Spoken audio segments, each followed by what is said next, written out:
Hello Sir Harris, as our English lecturer and friends. On this occasion, me and my group, which consists of Eka, Nursella, Sella, myself, Wenny, and Erika, will present about our discussion about lobbies finding a voice.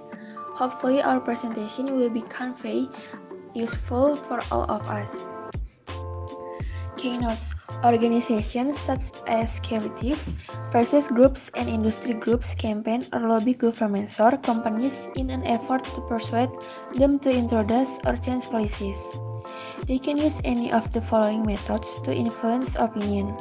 First, demonstrations such as marches and sit-ins, petitions collecting names and signatures on a letter of protest, litigation, taking legal action against companies or institutions, boycotts, refusing to buy products and services from a targeted company or celebrities to raise public awareness of a cause.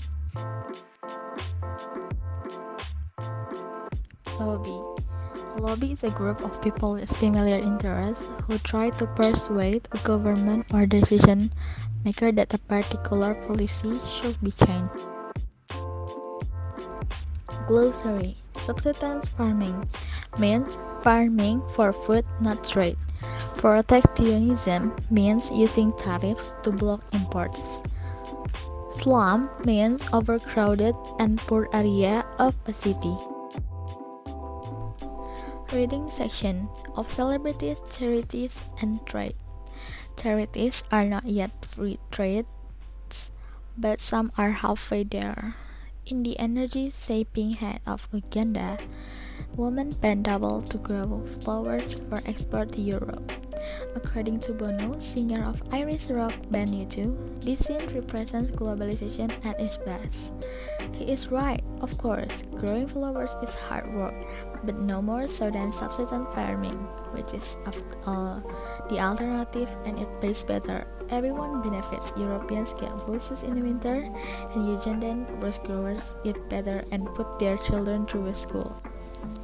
A number of organizations now recognize that trade between developed and less developed economies allows poor countries to improve their economics. A number of charities have also noticed that North-South trade is not always exploitative. Oxfam has just released a fact report on trade in which it denounced rich countries' tariff barriers against import from poor countries and their subsidies for farmers. Another leading charity has condemned Northern protectionism. Bono spent 2 weeks touring Africa with Paul O'Neill, the U.S. Treasury Secretary. It was an odd spectacle. U.S. Finance Minister do not often spend time in African slum, and rockstars rarely take part in high-level discussion about development economics, but the trip revealed a few things about the engaging relationship between governments, charities, and celebrities. Even if politicians in democracy don't have to do what voters want, they generally do take their opinions seriously, so if celebrities want them to be nice to Africa, they must persuade voters to demand this. And to attract voters' attention, it helps to have a few celebrities. This tactic success spectacularly during the Jubilee 2000 campaign for debt relief by using Bono and other famous people to draw attention to the problem. Campaigners persuaded a record 25 million people to sign the petition, which then pushed rich country governments into canceling a large part of poor country debt. Similar tactics helped to persuade the Bush administration to take a fresh look at foreign aid. Mr. O'Neill used to argue that aid was wasteful and create dependence. Now he says that with similar tactics help to persuade. Africa's share of world trade is a tiny 2%, but the continent's exports are still 10 times what it receives in aid. A small increase in trade will make far more difference than a proportionally similar rise in aid. Bono is not very clear about how this will be done, but data, the lobbying group he fronts, insists the rich world must lift quotas and duties on African export and cut subsidies that harm African growers.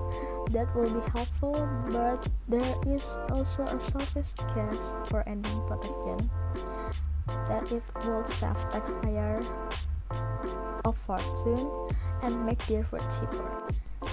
Europeans pay twice as much per a basket of groceries as two more liberal New Zealanders. The farm bill that George Bush signed is expected to cost the average US household over the next decade. Poor Americans will suffer most because they spend the largest share of their incomes on food.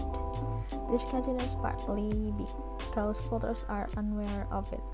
Fair trade charities and their celebrities could surely stir a lot of people to angry protests over farm subsidies if they tried, but being charitable, people they prefer to make liberalization sounds like the sacrifice is not. Vocabulary 1. In the left side is international trade. There are free trade, subsidies, tariff barriers, duties, export, import, protectionism, and quotas. In the right side is lobbies. There are free trade, celebrities, aid, campaigners, petition, debt relief, protectionism, and charities. Vocabulary 2. First, showing sequence or order. There are firstly, finally, then. Second, introducing new information. There are also what's more and. Third, linking cause and effect. There are therefore, in order to, because, as, and so. Fourth, exemplifying a point. There are, let's say, for example, and the new network lobbies. The internet has proved an essential tool in organizing various groups of campaigners. It has given them, once organized, a powerful and very effective new weapon. Email makes it easy to gather activities and bombard the target with signed petitions from around the world. The internet has also played an important role in highlighting issues such as labor and environmental conditions in trade, and debt relief for the poorest countries. It has also helped to increase the influence of charities like Oxfam, who criticize protectionism, which restrict North-South trade. Many economic and government agree that it will be beneficial to the North to do business with the South rather than just giving aid. They would also like to see the tearing down of some of the high tariff barriers, designed to make the import from poor countries more expensive. Government and economic are willing to listen to the so-called respectable phase of protest, like Oxfam, rather than to large groups of protesters who have sometimes used aggressive and even violent tactics to draw attention to their cause.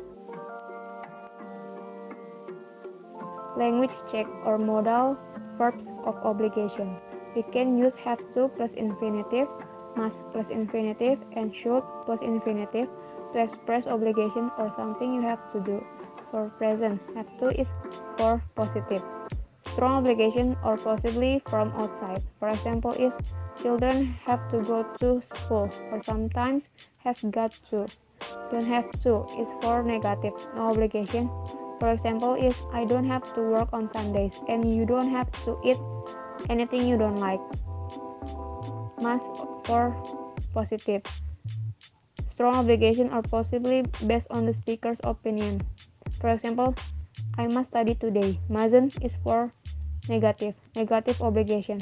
For example, is you mustn't smoke here. Should is for positive. Mild obligation of or advice. For example, is you should save some money. Children is for negative. Mild negative obligation or advice. For example, is you shouldn't smoke so much. But be careful about the difference between mustn't and don't have to. Mustn't means it's not allowed or it's a bad idea.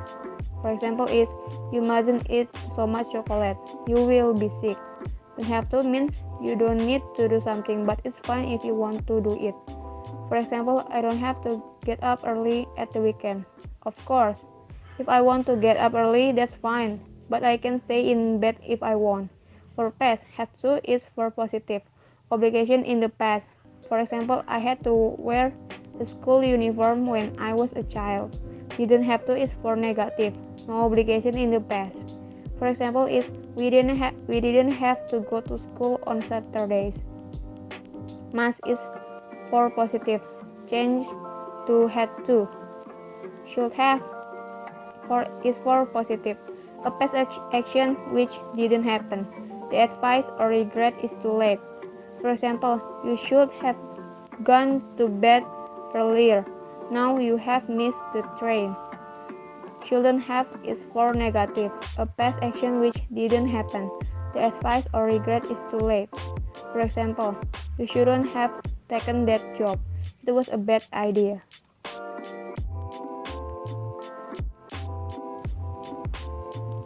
Practice. Look at the following sentences from the text, which express A. Obligation, necessity, or prohibition.